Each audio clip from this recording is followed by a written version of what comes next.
Donald Trump is engaged in a controlled demolition of American institutions, and he's doing it on behalf of Israel. This was all part of the plan. He said he would do this.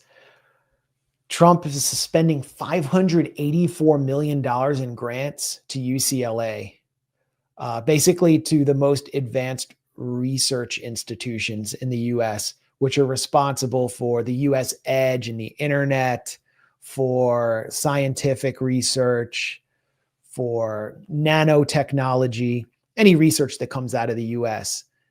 And the UCLA's Mathematics Center is at the heart on the West Coast of advanced research institutions in the US. And he's cutting over $500 million because UCLA allowed a Palestine solidarity encampment to take place without criminalizing them, protesting the genocide in Gaza.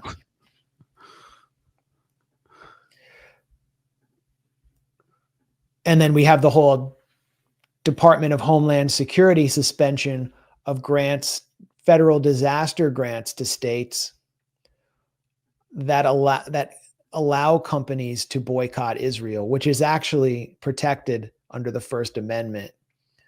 This is the Homeland Security. They tried. There was an uproar, and Steve Bannon said this is a disgusting Israel first policy. And so they say there's no FEMA requirement tied to Israel in any current order. No states have lost funding. They're backpedaling, but then they say DHS will enforce all anti-discrimination laws and policies, including as it relates to the BDS movement. So they are still enforcing it on Israel's behalf, denying disaster aid if this hypothetical scenario, which isn't taking place, takes place. And what they're saying is that they're doing DEI for Israelis and Jews on universities and at the federal level, while they are attacking DEI or attacking, I would say, civil rights programs for everyone else. They're forcing Ivy League universities to hand over data to prove that they are not engaged in affirmative action, and allowing historically underprivileged communities like Black people to gain admission unless they have extremely high SAT scores. That's what they're doing to Brown University. But at the same time, they're pummeling all these universities for phony, bogus accusations of discrimination against one of the most privileged groups in in world history, American Jews.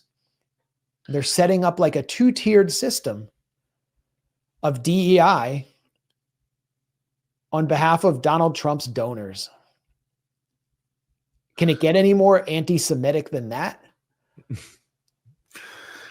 I saw also they're getting involved even in individual cases. So like that young woman in Florida who was making fun of a fellow student, a guy who was wearing an IDF shirt, and it was on video. And then the Trump administration, people were like calling for her to be basically expelled. Yeah. And they're like Leo Terrell. Yeah. They basically purchased a black Fox presenter to shill on behalf of Israel. Even in these individual cases, like it's not just even like on cutting funding, cracking down on a white school, even getting involved in individual cases. Like there's one student whose feelings were hurt because he got made fun of for wearing an IDF shirt. And now, of course, it's like a national issue for this young woman who was on tape making fun of the IDF guy to be expelled. It's like extreme form of DEI. It's the most extreme DEI ever. Well, it's also, the woman was obviously defending herself against a Zionist cry bully who doesn't provide any context to the video. And he was obviously provoking her. Yeah. And she has integrity.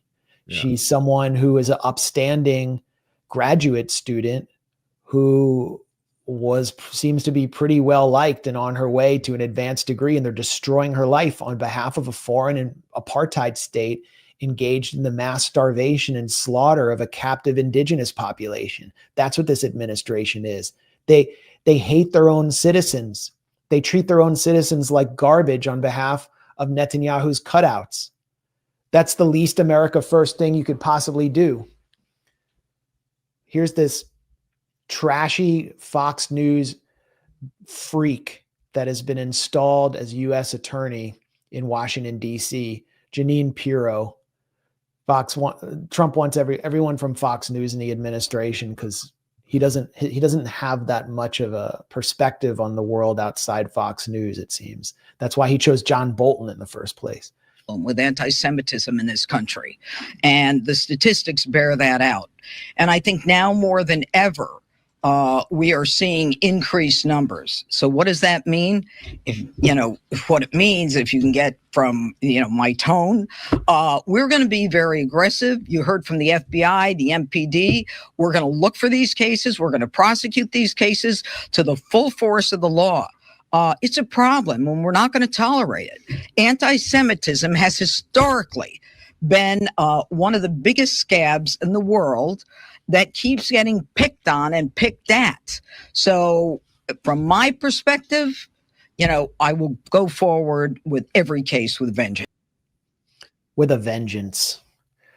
And, this is an administration that does not believe that any other minority group in the U.S. faces discrimination, opposes civil rights for all groups except one, which happens to be the most historically privileged in the 20th and 21st centuries. And what it's doing, it's obvious, okay, Trump is doing this on behalf of his donors. He's not dipping into his own money to pay for campaigns. His business empire is probably a lot like Robert Maxwell's, where he just pilfered the pension funds of employees in order to pay off the bankers who, in order to pay down his debt to financiers. It's probably all just his billionaire image is just a hologram. And so he depends on the Adelsons and Ron Lauder, who is a complete Netanyahu cutout, who donated $5 million to Trump's MAGA Incorporated dark money super PAC. Of course, he's doing that.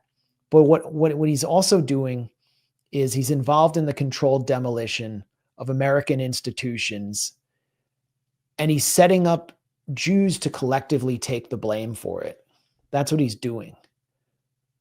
And fueling the anti-Semitism Jeanine Pirro complains about, and then expanding the net of criminalization and censorship in response. Yeah. It's a very dark, dangerous scenario. And I don't know if people see it clearly enough. It's going to end very, very badly for American Jews. I don't know. We have no voice. This is our voice is this live stream, but all institutions are controlled. Jewish institutions in the US, all the major institutions are controlled by genocidal fanatics who hate us, who hate non and anti-Zionist Jews. The only positive here is that the younger generation is not on board with this, as we've talked about. It's not the fidelity to Israel just doesn't exist among young people to the way it does with older generations. Our generation. It's a symbol for something bigger. It's a symbol for their disenfranchisement and the fact that they're going to grow up as debt peons and that none of them will be able to own homes. Yeah. It's a symbol of just the complete lack of democracy and economic opportunity. And so it's a perfect place to point the finger